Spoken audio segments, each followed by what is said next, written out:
जय जोहार। स्वागत है आप मन के खबर 36 मैं आप मन के संग में गंगोत्री। तो चला खबर में आगू बढ़बो।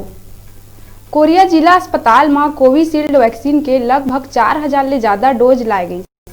कोरोना टीकाकरण के महाअभियान के शुरुआत बर पूरा स्वास्थ्य हमला एक तैयारी में मुस्तैद दिखा थे।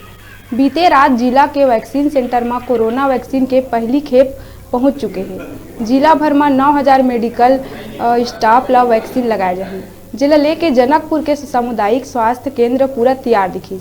टीकाकरण ला ध्यान रखत हुए मॉक ड्रिल करे गई।